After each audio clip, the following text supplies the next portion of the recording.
How are you? Good. How are you? I'm good. Hello. Hi. So guess what happened? You know how I've been having this roller coaster ride? Yes. My son came home from a walk with his dog, and he went out a little later than I would have liked. So it was about 11 when he came home. They got sprayed by a skunk. Oh no. I could smell them coming. I'm like, what is happening? Oh my goodness. Yeah, What did so you they do? slept outside. Well, they slept outside that first night, and then we've been doing baking soda and dish soap, and he's allowed in the house again, both of them. But Ooh, that's yucky.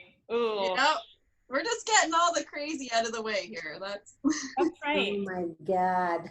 Keeping things entertaining for you. yeah. New experiences. Can't leave the house. So. Like, how much trouble can you get within a 15-minute walking radius of your home? We've discovered lots of things. Yeah. Yep. Oh, funny. So what did you use? Baking soda and what? We used laundry detergent was on one website, and the other one said dish, so we did both. Right. So he's had about 4 baths. That's Oh man. Well, I think Carrie Miller is joining us today, and she has 2 puppies, and they routinely have to deal with clearing the yard of, you know, before the dogs go out. So she has some experience with some concoctions. wonderful. I Share some recipes in the chat. absolutely hate skunks. I've got, ugh. It's okay now that it's summer because I can just open the door, but when it's dusk in the morning or at nighttime, we always clear the yard because I have a huge, just fear. Yeah. I've heard that original Dawn and baking soda, I think is one of the concoctions. Yeah, that's it. That one seemed to work okay. I also bought some like skunk be gone stuff at the pet store, so I keep it on hand because we've had and you can use it to wash your clothes in too. Oh. Good. So, No. We live in a subdivision. Who would have thought? oh, they're everywhere. They're everywhere. The one morning I was out with my dogs and Pepper was she's the most fierce one, and she was getting all excited about something under the deck, and there's always mice under the back deck, and I'm just like, leave it, just leave the mouse and come inside.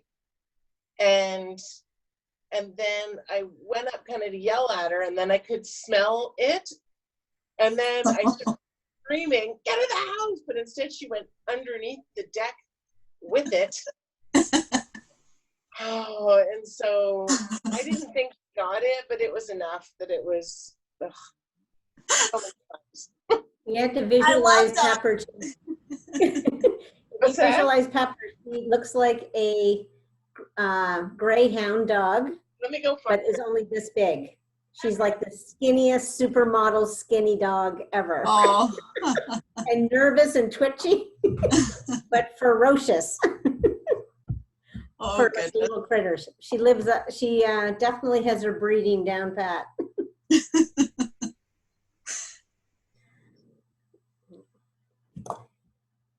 Thanks for being with us, Carrie, and Michelle are going to join us with some chats about Here's Pepper.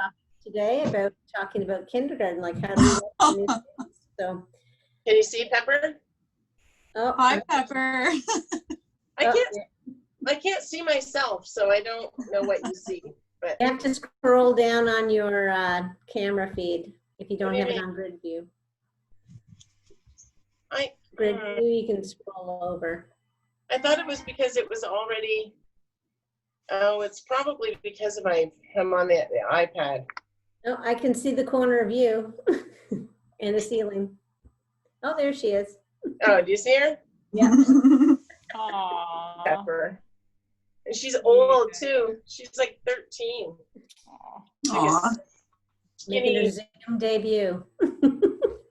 All right, you can go away now. Yeah. Both my dogs like to be in here with me, and it's so hot, and this is like the smallest room in the house. It's so ridiculous. This is the baby. Archie. Can we see Archie? Hi, Archie. Oh, are you a good Maybe boy? one of the other things we want to talk about next week is like, you know, it's going to be our last office week. Maybe our dogs have to come and cats have to come too. So we get to understand what got us through. The dog show. That's what Yeah, exactly. Yeah. Well, welcome everyone. It's our FDK or kindergarten program office hours. We got this Wednesdays, and we're going to be enjoying each other's company today. So it is hot, so thank you very much for taking the time to pause and think about your own professional learning and the learning of your students today. And we have some guests with us today, so Gretchen's with us. So we'll get into introductions in just a few minutes, but I'm going to start with some beautiful pictures here. So Gretchen, are you talking about start? So what we've been doing for our land acknowledgements is I've been asking people to take pictures of places around where they live or places that they like to go, and then talking about that and how it relates to the land acknowledgement. So Alicia, you can take it away. Yeah, so this morning I decided, I was up early, so I decided to go for a little walk in Corunna, and we are so fortunate to have this beautiful waterfront on the St. Clair River. So in that first picture there, I was just kind of walking. They've redone the nice stonescape at the bottom, and to the right there, that is Stag Island. And Gretchen, I was actually wondering, so we know it as Stag Island. Do you have any information or any knowledge about that? Because that's always what I've known, so I don't know anything more. I don't know like if it has a different name or what, but yeah, I can find out. And I've heard different things through treaties and things. So even Harson's Island, that is, we'll see it on the next map. You know, it's kind of been contested sometimes too about, you know, which area it should be in and treaties and stuff. So yeah, it's just something to think about. Yeah, for sure. And it's, so this is just looking downriver, like towards Moortown, Courtright, into down towards Wallaceburg. So mine are trumped by the beautiful pictures that Pam has here. So I will let Pam, you talk about yours. Well, I do. Thank you, Alicia. I do like to take my phone with me and snap a lot of pictures. So this is one of my favorite places to walk in. If you're a Sarnia person, underneath the Blue Water Bridge that connects over to the United States, the twin bridges there. And if you can tell in the rocks that they're icy. So this was an earlier in the year picture, obviously. And it's interesting to see where the sun is setting at that time compared to where it is now. So it's, you know, really indicates a change in where the sun sets. And this is at the next picture is opening up. I'm standing on Cantera Park, a beach, and looking out. And I believe that's Brights Grove that kind of juts out. There's the Blue Point is beyond that. So really where we are is at the bottom of Lake Huron and the start of the St. Clair River. And there's a lot of history that's connected to that, to our First Peoples. That, you know, it's interesting to know the story about it, about how important this river is to us currently, but how important it has been in the past. We're very, very fortunate to live on such a clean lake.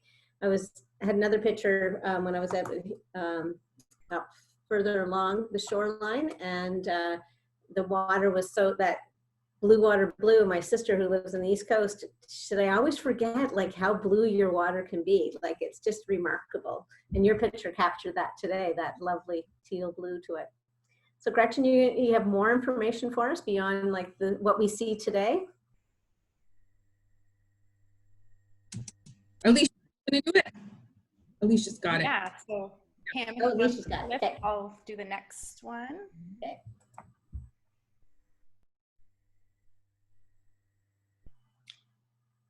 So the St. Clair River is important to many people today. It is used for recreation, shipping, and support species of wildlife and plants. So before this land was called Canada, the St. Clair River was just as important. It was extremely important for transportation and sustenance for the Indigenous people that called this land home for thousands of years. So at one end of the river today, you will Nong First Nation, and Pam's gonna kind of try to point that out for us there. And in the mid-18th century, Aamjiwnaang territory covered a vast expanse of land on both sides of the waterway between Lake Hurons and Erie. Aamjiwnaang is an Ojibwe word indicating a gathering place that has been used for First Nations for millennia. This gathering place was located at the foot of Lake Huron. According to the Aamjiwnaang website, Aamjiwnaang means at the spawning stream. And when I read that, I actually found that really interesting that that is the wording that they use in it. And it makes sense when you actually look and see kind of maps like this. So traveling down the St. Clair River, you will find Bekejwanong First Nation. The word Bekejwanong means where the waters divide. And again, you can kind of see that on the photo here. So the northernmost point of Bekejwanong was also an important meeting place that was used by First Nation people, specifically the Chippewa and Potawatomi. If you look at the map of Bekejwanong or Walpole Island, you will see that it is not just one island, but a group of islands that have been made up of millions of years of sediment being built up by the river. This was new learning for me, and actually before a lot of you joined us, Gretchen had said, you don't have to keep that video in. Sorry, my dog's barking at the cupboard, actually. And I said to Gretchen, no, leave it in there, because when I think of Walpole Island, I think of it as being one big island. And this picture to me really made me realize that there's so much more to it. So that was good learning for me. So with that being said, we would like to acknowledge that the land on which we are gathered is part of the traditional territory of the Chippewa, Odawa, Potawatomi, and Delaware nations. I'm gonna grab my dog. Hold on, please. So while she's pausing there, so some of you might have eyes like me that are a little weak. Squirrel Island, and we have Johnson's. So there's six different islands that make up Walpole Island. And so there is, I'll try to remember them all. So Walpole Island is the main island.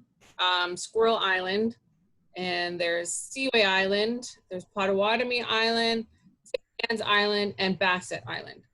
And so a lot of those places don't have houses on them. Some do, but most of the houses are like up here. Yes, so I had asked Gretchen that the other day. So most of, so if you're in Wallaceburg, then most of the homes you say are up in this area, but you can see how the topography on the map shows that it's quite a marshland. It's busting with life. So the reason why we put all this in here is because an important part of the traditional territorial acknowledgement is commitment. So commitment to learn more, maybe about the First Nations in your area, commitment to take care of the earth, and even in our extended version of the land acknowledgement that you can find on our website, it talks about how with these treaties that were signed all along the St. Clair River, we are all treaty people. Everybody here is a treaty person, and those responsibilities and obligations to the environment extend to all people. So just something to think about. A little bit of learning when you have your land acknowledgement is a good thing. Yeah, absolutely.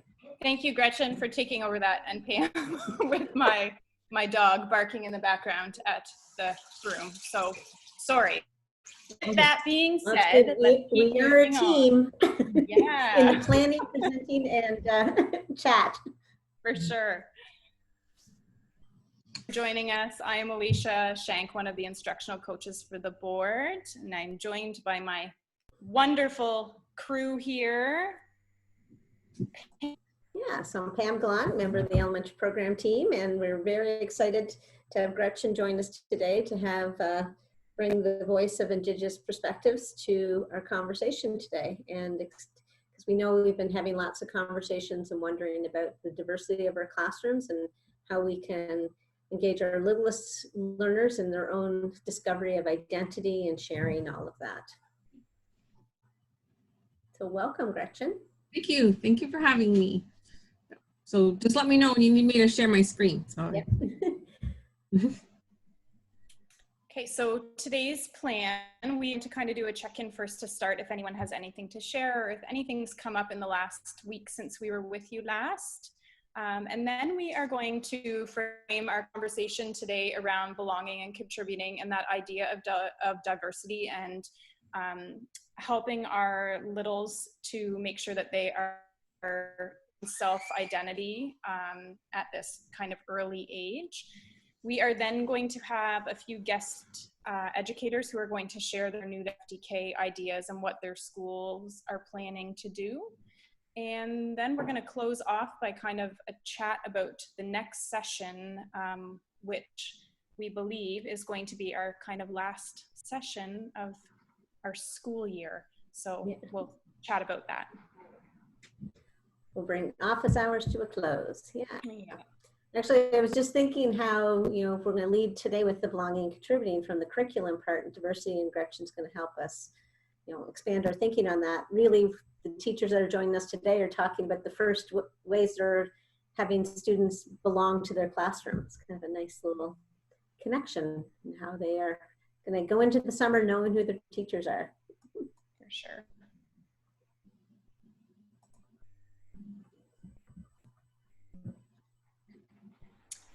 Okay, so I thought that we would start just by kind of taking a look at, so this is taken right out of the curriculum, and we want to make sure that sometimes when we think about building that sense of self and we talk about acknowledging individualism with our kiddos, sometimes we forget that it all begins with the youngest learners. So the contributing frame in the FDK program actually says that we are beginning to discuss their sense of connectedness to others, the relationship with others and their contributions as a part of a group, a community, and the natural world, and the way in which they contribute to the world around them. So this is kind of the starting point and the time that we need to help them to build that personal connectedness to communities that they are a part of within their own school and their homes, and also just in general terms as well.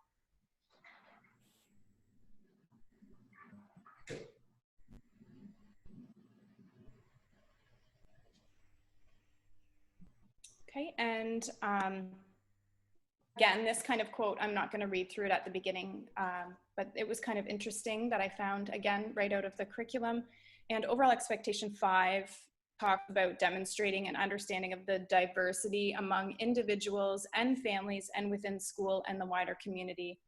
And if we take a look at these conceptual understandings, it is essential for us to all honor and understand diverse cultural, linguistic, and personal preferences. So allowing students to build that sense of their own self and how we are all unique individuals and how we are a member of the community, and that some people in the community are the same as me and some are different. So that whole idea of just our unique selves right there. So there's lots that comes out of this document, and I actually, when I was going through and reading to make sure that I had a good understanding of it, there was a lot that kind of stood out and really made me think about, you know, especially not just the times that we are in right now, although we are in some difficult times in our world, but just all around. This should not be something that we are just focusing on at specific times throughout the year. This is something that we really need to focus and engage our students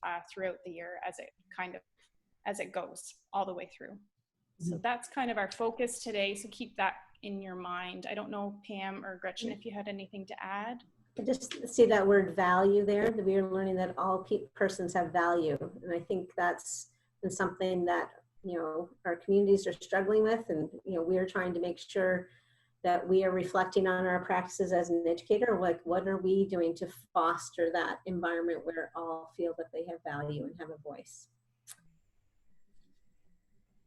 Because, you know, sometimes it's hard to decide what can we do, and, you know, some of these things, when we talk and work with each other, we can figure out there's little things we can do to make a big difference. And so thank you, Gretchen, for joining us today. And you're going to be sharing a lot with us about Indigenous voice and perspective. And Alicia's going to be managing the chat, so that please, we encourage you to use that chat and voice up, because Gretchen's got some things to share, but we look forward to the conversation piece. Stop sharing. She's going to take over her. I just need to turn off the chat so I don't get distracted. Yeah. I think now too, to kind of add to that, Pam, I'm glad you brought that up. So I will be manning the chat, and now is the time, ask questions. Mm-hmm. Gretchen is the best at answering questions. And I remember, you know, being a grade 5-6 teacher, that when we had the calls to action come out in the Truth and Reconciliation, that I was nervous because I didn't want to misinform any of my students. So use Gretchen. She's a wonderful resource. Ask the questions. We will answer them. Absolutely. Thanks. That was very nice. It was a wonderful introduction there, ladies. So I just want to start. My name is Gretchen Sands Gamble, and I'm from Bitmoji, also known as Walpole Island, that we've learned a lot about today. I am the Elementary Indigenous Education Special Projects teacher, and I am here to help you to ensure that you are including Indigenous voices in your classroom, and helping you find ways to manage that and to do it in appropriate ways. I'll start right now with the month of June. This is an important month. It's Indigenous History Month, or Indigenous Heritage Month. And also June 21st is National Indigenous Peoples Day. And so these important times came around as a day for all Canadians to recognize and celebrate the unique heritage, diverse cultures, and outstanding contributions of First Nations, Inuit, and Métis people.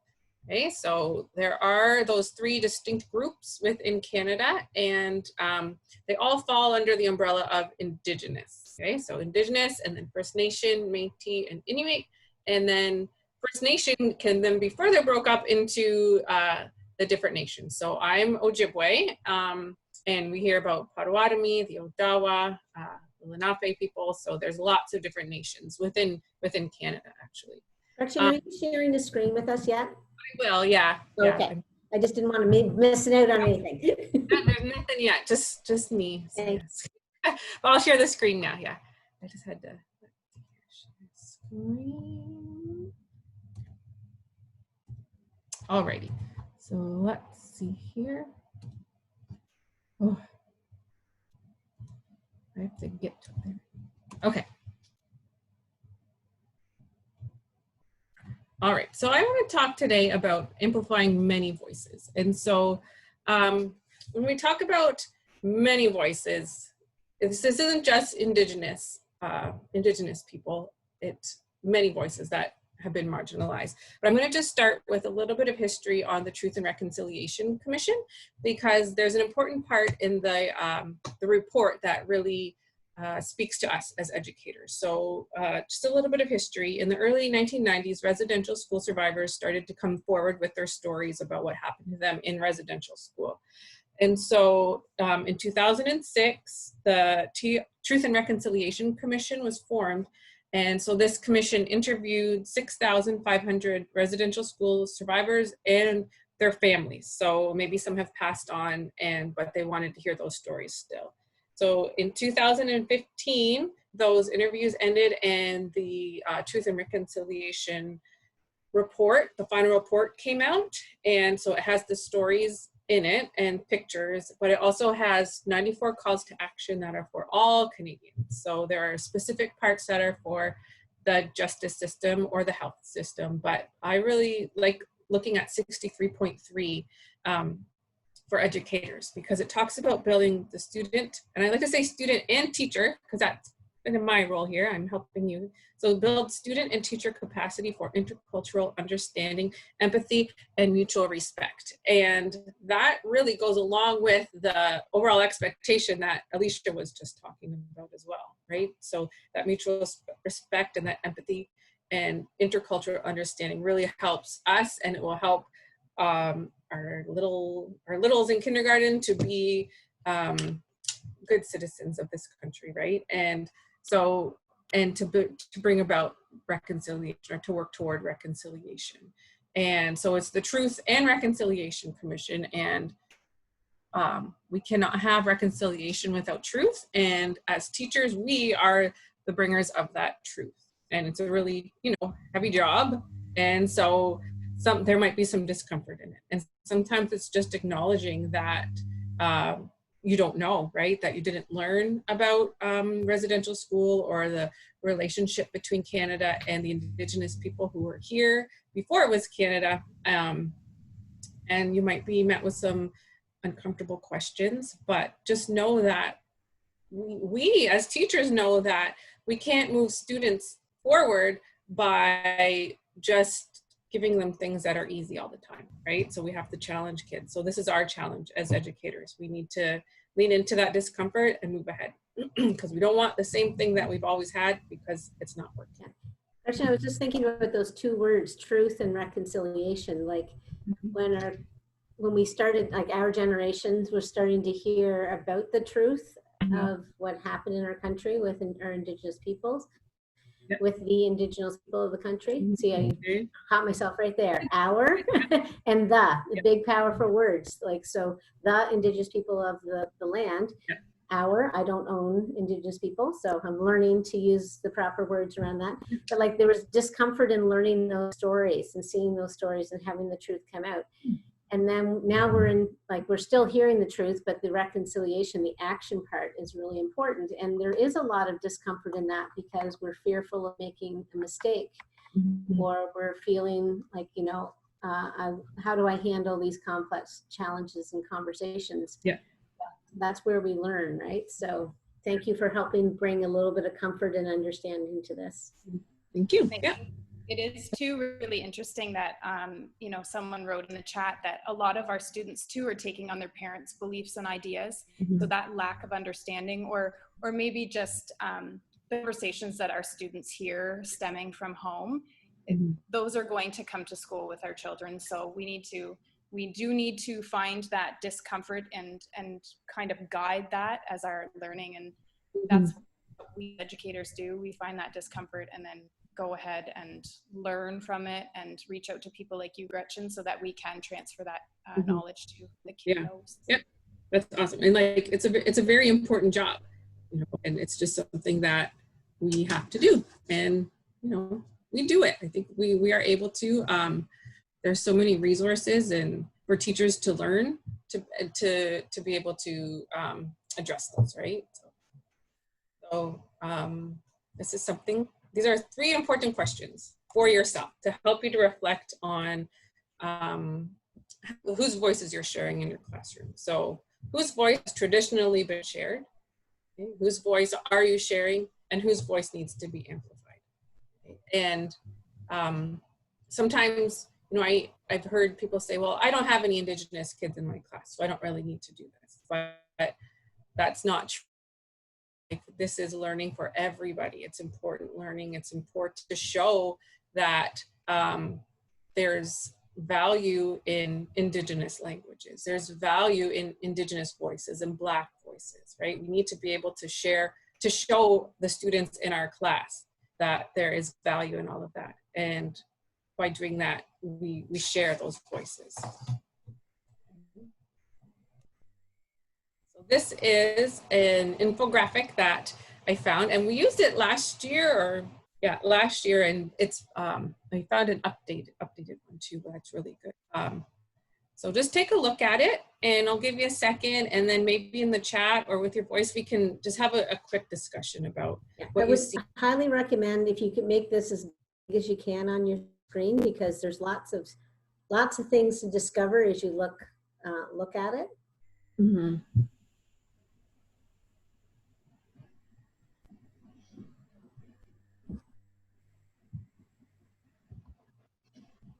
If there's anybody who would like to share how they're feeling or what they notice about it, or just anything, any conversation, any comment, that would be great.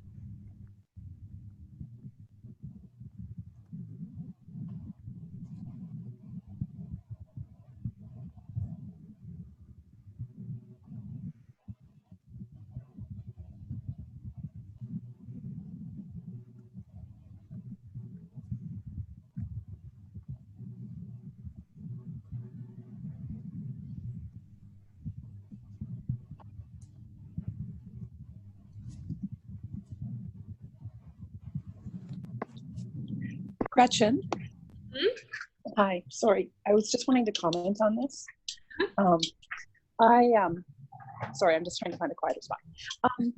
I teach at a school that doesn't necessarily have diversity. And one of the things we noticed a couple years ago was one of our most beloved girls in the classroom was going home and telling her parents how much she didn't like her brown hair and her brown eyes, and because she looked different than everyone else. And we came into the classroom and we were like, this girl is love. We don't get this. We compliment her on that. And then we looked at actually all of our pictures that we had on the wall of our students. Mm-hmm. And on that wall was when we looked at this, other than myself and another teacher, we were the only two other people with brunettes. Everyone else was blonde-haired, blue-eyed, or mm-hmm. red-haired. And she just couldn't see and identify herself. Mm-hmm. And I think that sometimes we don't clue in that we're, this right here really shocks me. And I think, oh my goodness, I need to be more aware of this. Mm-hmm. That we need to kind of be looking for those opportunities, even if we're in a place that doesn't have cultural diversity, to make sure we're making our students aware of the world around us. Yeah. So that when we get into those moments, they have that equity, already the knowledge of it in their lives. Mm-hmm. Yep. Exactly. And I was talking to Sharon Drummond, and so she took some data of all because she keeps track of the read alouds that she reads all year. And so this year she made a conscious effort to include more books that share diversity in them. And so she was able to consciously do that. But in previous years, and she's looked at the data last year too, I think it was, and that's just something that we need to really reflect on as teachers for sure. I can't see the chat, so I don't know what's coming up, but I see that that there's some stuff coming up. Yeah, so Karen Kirkendall was actually saying, Karen, do you want to come on and maybe share your thoughts on that? She was just mentioning about the animal rank. I was just thinking, looking at this, that the fact that the animals in stories, and that's very normal that we go to that because that's easy common ground with kids, is to talk to them through the voice of animals or through stories that involve animals, but that hits really hard that's 27% next to the 50% for white. Mm-hmm. And it's just, it just seems crazy that that's what's happening. Yeah. Absolutely. Yeah, definitely. I thought about that today. I actually was going through and adding to a bit of the shared resources, and upon looking at some of the picture books that we do tend to use, or that I have used for, it's interesting to see that we oftentimes use animals and, characters that kind of make it look a little bit fluffy and easier to kind of have those discussions around. So that is a really interesting point that you make. Carlo had mentioned that it would be interesting to see these numbers compared to 2008, like 10 years ago, and what changes. Is there anything, Gretchen, that maybe is prior? The one that I saw before was 2015. And so the First Nations child had less than 1% there. And there was more for white children, and I think it was less for the animals. So yeah, 2015 there was a change. That's the only that I can remember from it. But yeah, so we're taking a step in the right direction, but obviously it's still very inequitable here, right? What do you notice about the mirrors?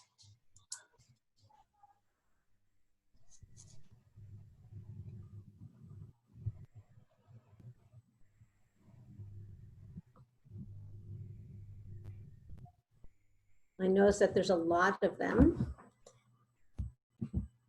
and what's being reflected to give people a chance to look there. Mm-hmm.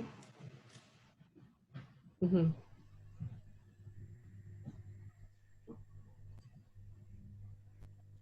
Carlo or Tracy, did either of you want to come on and kind of share your ideas? Sure, I'll come on. No, I just made the point that the smaller numbers are smaller mirrors, right? And it's harder to see yourself in the mirrors too. So I get that analogy. Yeah. If you look at the floor too, toward the left, and at the shape that the mirrors are in, like the mirrors, you'll see that they are broken as well. And so that reflects how Indigenous people or Latinx or Asian Pacific American or Black students are represented also in the books that are being used. So there's less books being used, but also there are stereotypes in those books as well. So that's something else that we need to make sure that we are conscious of, that we are using resources that aren't damaging, that don't damage the self of the students, right? Like we don't want that to be damaged. Okay. All right. Yeah, and Danielle was mentioning that in the mirror of the white child there, that they show that they can do anything. Yeah. All of those kind of, so the reflections of the others is more of an exact reflection that, you know, they are who they are, and that broken piece, it's that's pretty powerful. Yeah. I didn't notice those on the ceiling yesterday when I looked at this again. I've seen so much more today when I took a look closer. Yeah, so it's just something to think about. Okay. What's the question about publishing, Gretchen? So we've got some book recommendations later on, but maybe this might be a question about where do we know we're getting quality books that share voices of the marginalized people? Yep. Whenever when somebody asks me about a book, the first thing I do is Google the author to try to find out what nation they are from. And because I think it's really important that we are sharing books about Indigenous people by Indigenous people. So I go to Google. I try to find that out right away, because I have people who ask me often, is this book good to read in my class? And that's the first thing I do. Where are they from? What nation do they belong to? And that can be the same for anything, right? Look that up.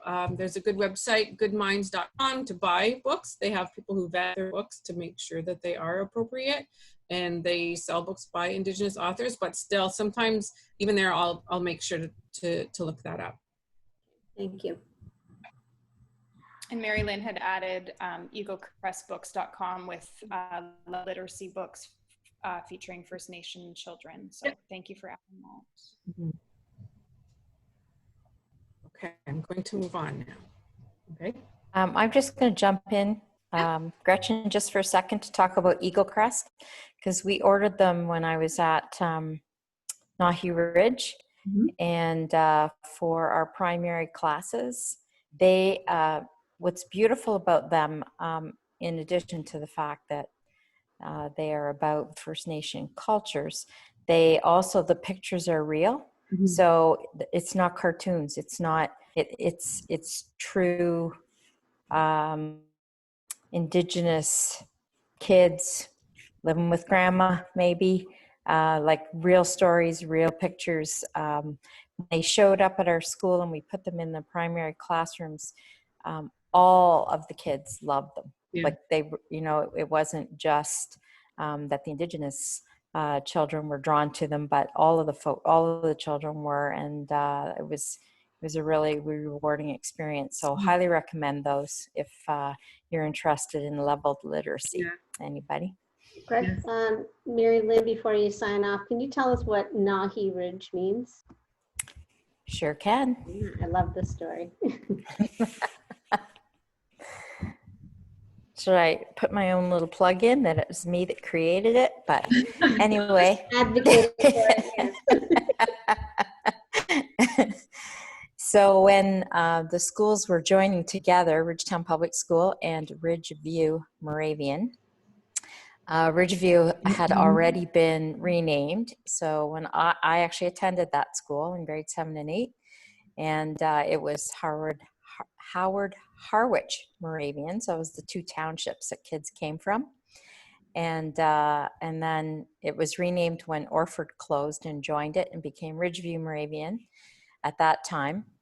Moravian is not, even though it's called Moravian Town and always was, Moravia, if I get the information correct, was there were missionaries who, and I used the word brought, and I was quickly corrected by Glenn, who taught the Lenape language at the time, and he said forced the Delaware Nation folks to come from the States and settle there. And so the name Moravian Town, because it's has to do with the missionaries and nothing to do with the people who live there, wasn't always a favorable name. So when the school was changing and we were looking at a new name, it was a chance for us to take Moravian out of the school name, which had been there historically since the school had opened. And so did lots and lots of thinking and talking about it. And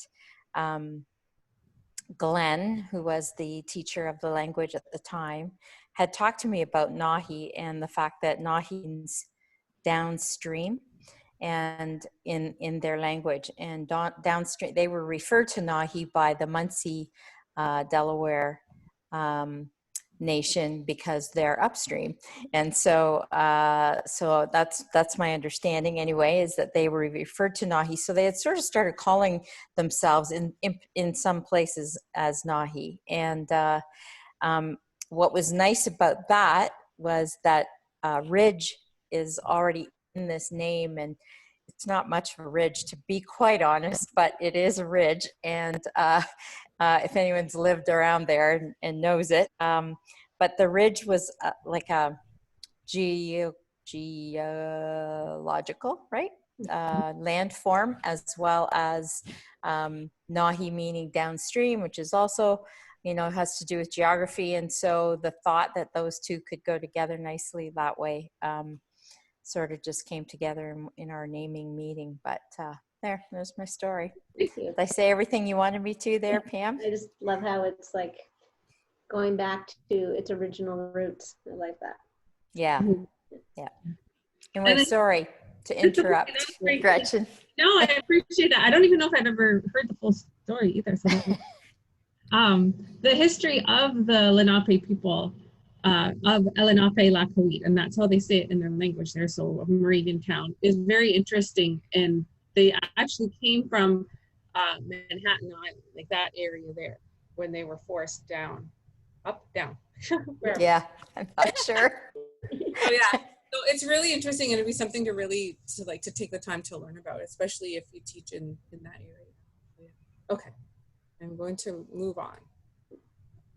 All right, so by amplifying marginalized voices. So marginalized voices, that means that people who have been pushed to the side, they're not in the center, they're not the voices that we regularly share. So people of color, Black people, Indigenous people, LGBTQ community, right? Like those are the voices that are pushed to the side in our society.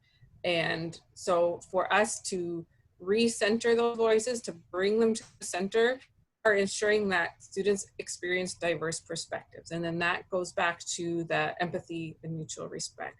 We're making the space for marginalized people to share their voices and stories. And it's so important that we ensure that we are not, that we are sharing voices of the people who are marginalized. We are challenging stereotypes. And this is so important to me. So I went to school in Walpole Island till I was in grade 2, and then I went to public school with the Lambton, or I guess back then it was the Lambton District School Board.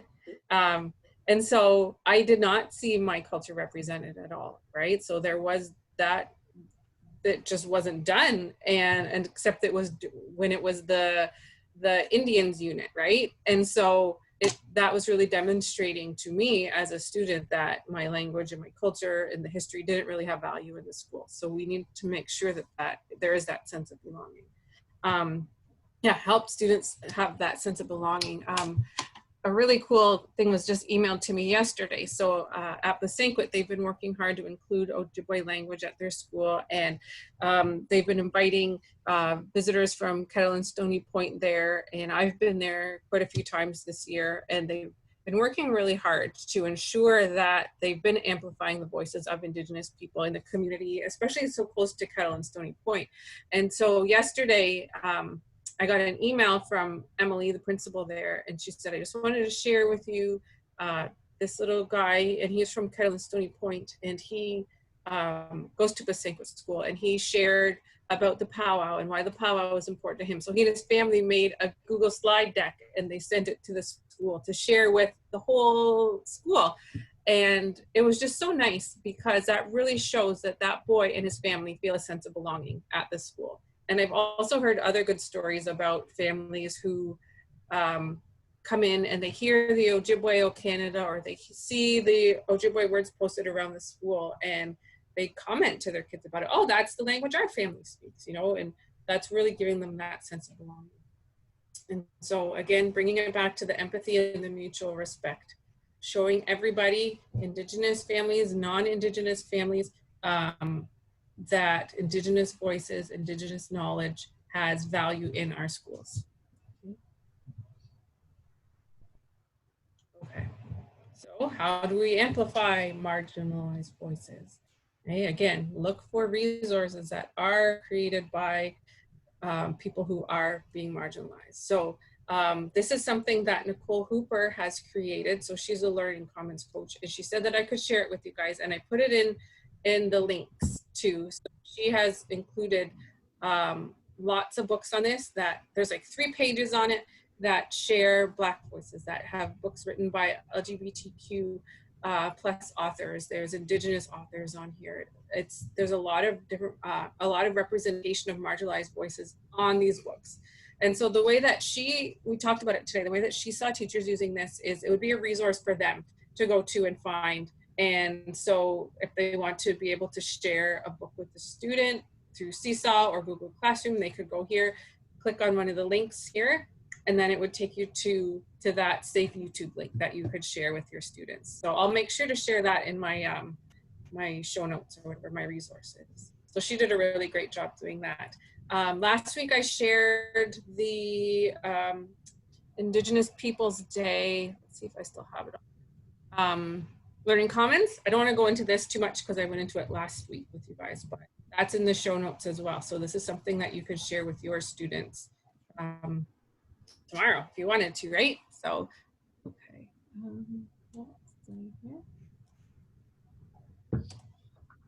Okay. And so if you're going into Seesaw, there's more resources now. If you search Ojibwe, there's the Learning Commons. There's Deb Lumley added a couple things on here that were really cool. Virtual classrooms that somebody else created, but they have really good Ojibwe language Learning Commons or virtual Learning Commons boards, really great ones.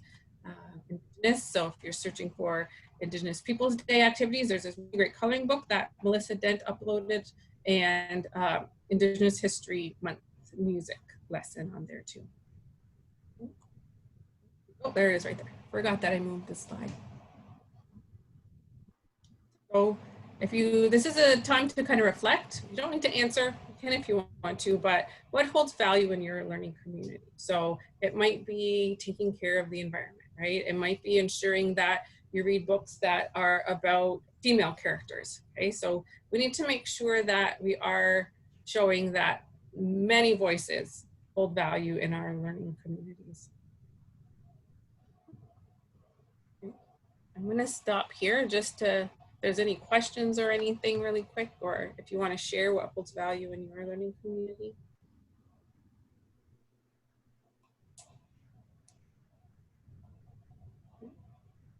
So I think even for, oh, something in the chat. I can't read it, but I get the alert that it comes up. That was just me. Alicia's Okay. documenting her thoughts here. Yeah. Okay. Do you have anything else to share, Gretchen? On the screen, keep talking. I'll just switch this share. Yeah. And I was just thinking about like our youngest students, right? The Jake or our FDK students.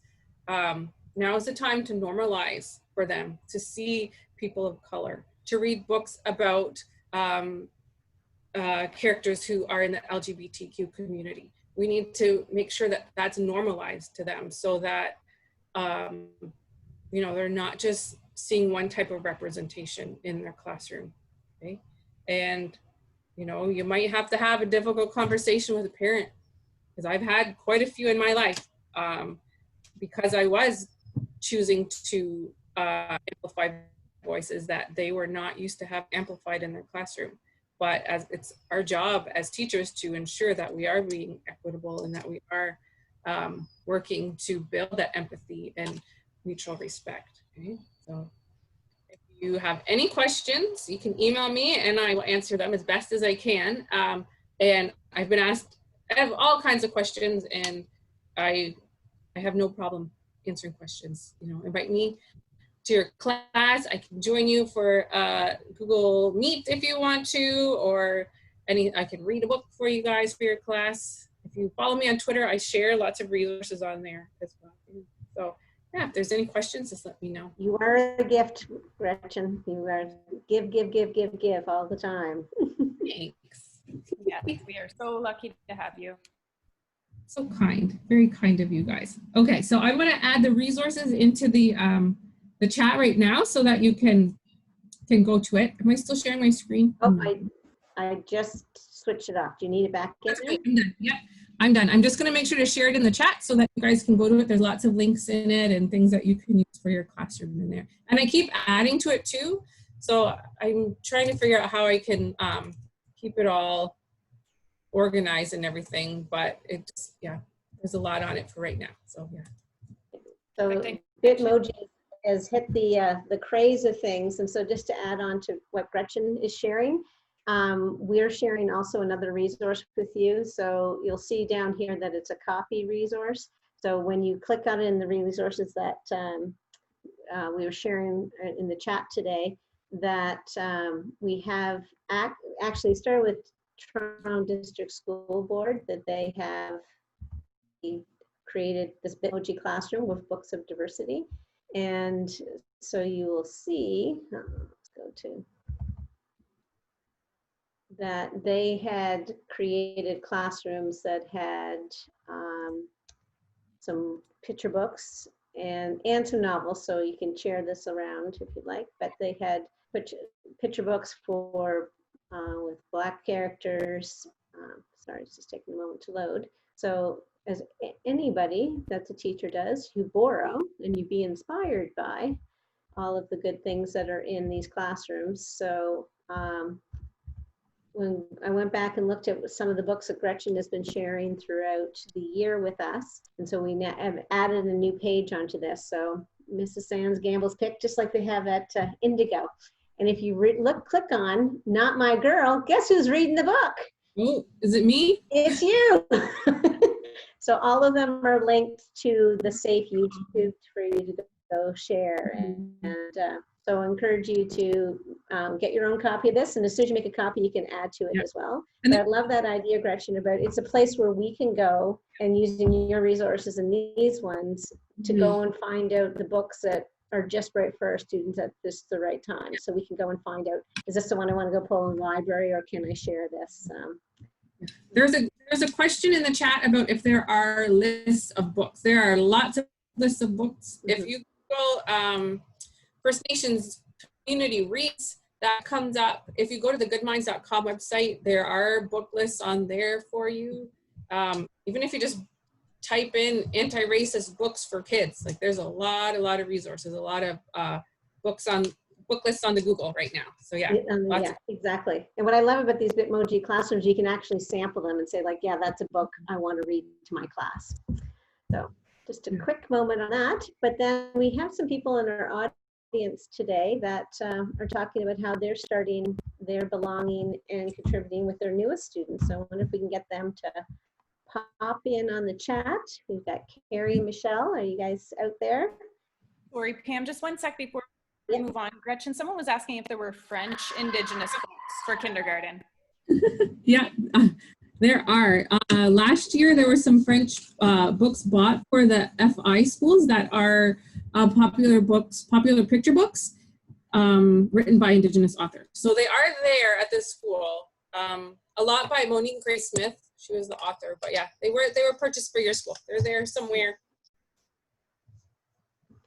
We'll get that list. Maybe we'll add a new bookshelf page to it. Yep.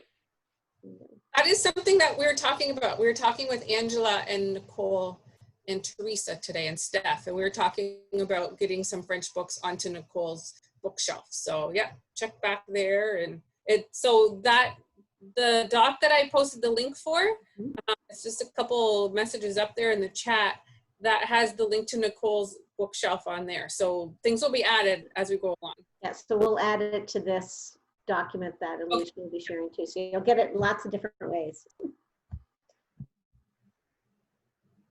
So Alicia, are you going to engage the conversation with this crew that are talking about their new to FDK ideas? Sure. So we thought it might be a nice idea just to kind of get the conversation going. I know a lot of schools are planning what they're new to FDK because it is a little out of the norm of what we would usually be doing. And we've kind of heard through the grapevine a few schools with some really great things happening. We just thought to start the conversation, get some ideas out there, because these ideas that teams are using right now may be something that in the future, you know, in lots of different ways. Mm-hmm.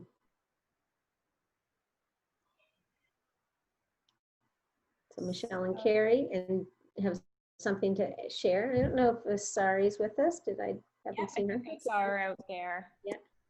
And Sari's got a story too. And okay. Hey. I can talk if you're ready. Go right ahead. So I've made a video that gives them a virtual tour of the school, and then had people that they might come in contact with send in pictures. So I'm introducing all the different faces, like so the teaching teams, teachers that are in the hall, obviously the principal, vice principal, secretary, and the educational assistants. So we're introducing them.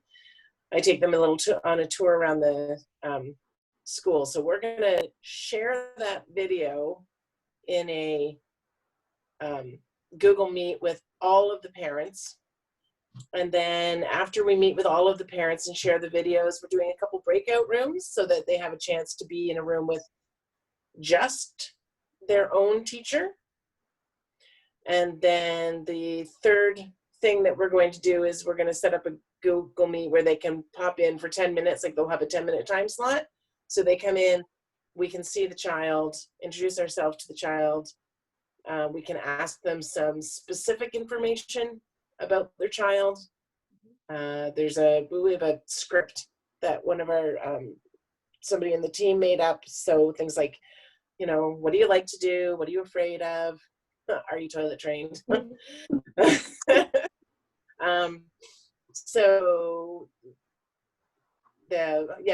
we have the same meet so that they can come in, and it gives us the time to say, okay, you know, your meeting is done because somebody else is here.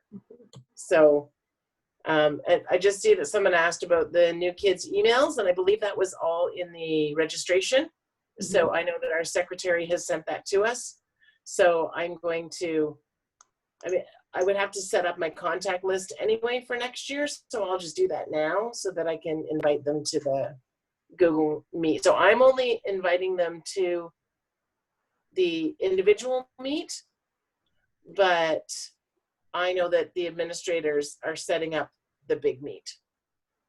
And Michelle, are you going to be there too with the partnership so the kids get to see the dynamic duo together? Yeah, we'll do it all together.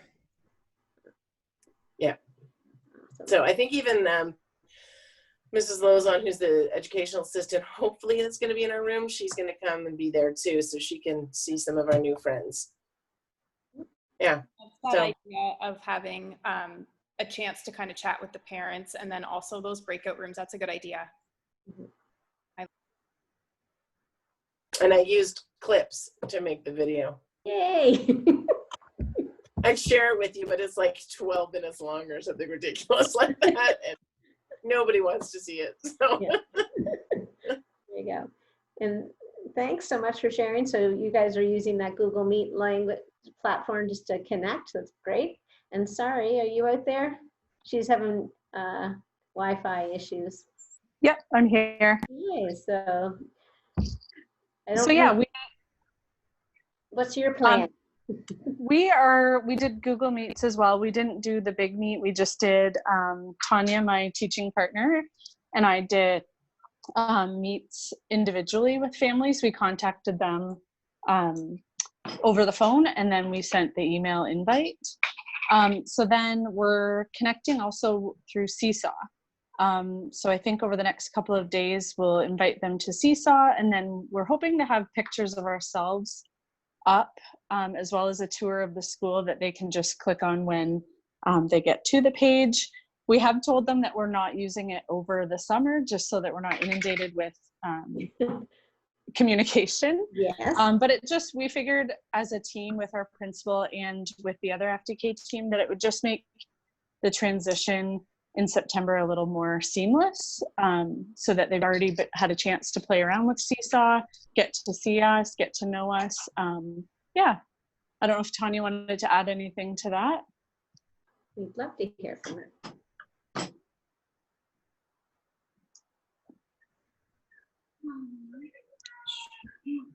I think she's there. I think she is too.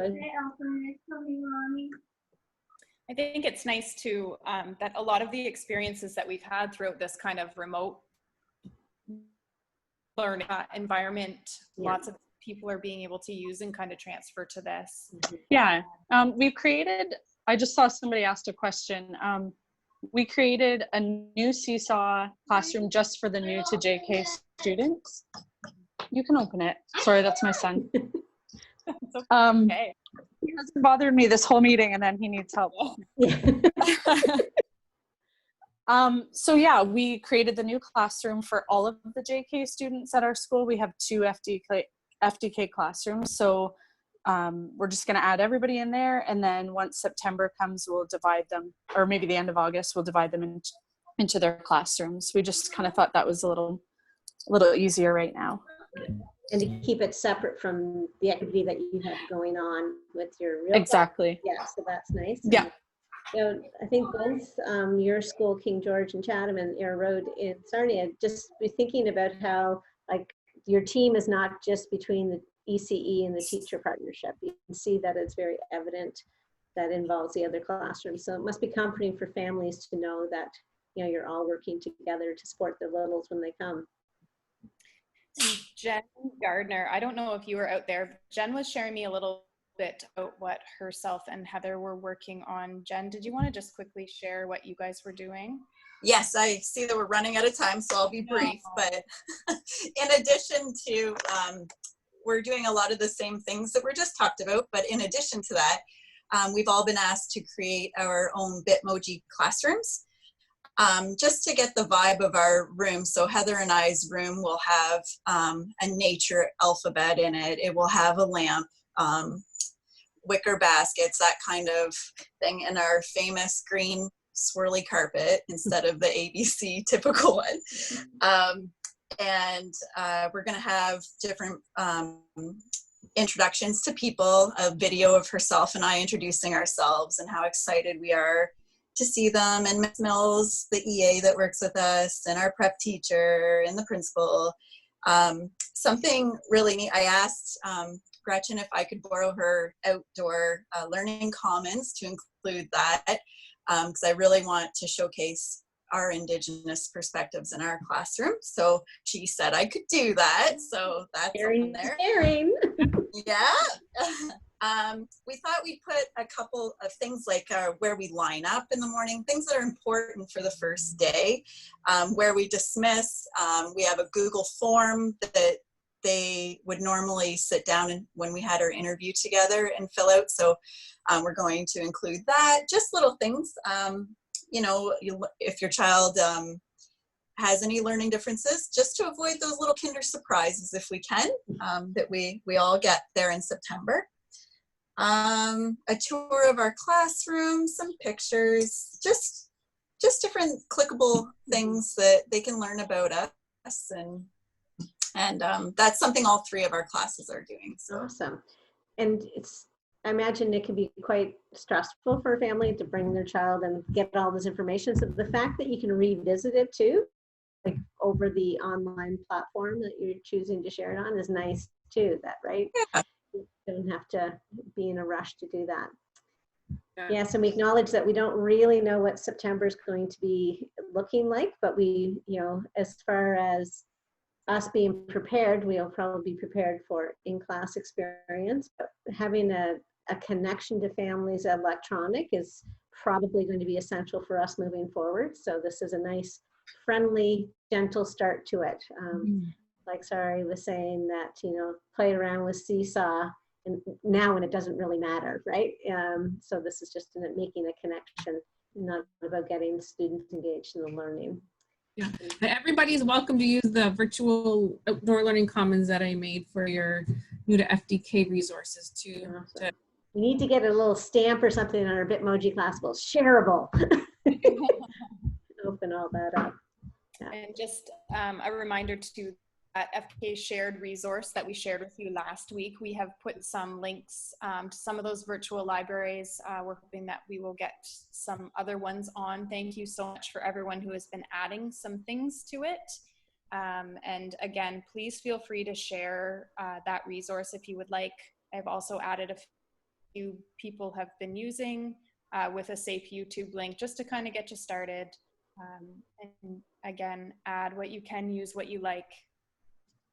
Absolutely. Have done an amazing job so far with everything. So and we are at the top of the hour, so we need to be thinking like next week when we come back for our last time for office hours, we'll be thinking about, you know, how do we wrap up this year and how do we extend the thinking into what September might look like. What do we need to have moving forward? So if you have any thoughts on that, we would love to have you contribute. You can take the bit.ly or the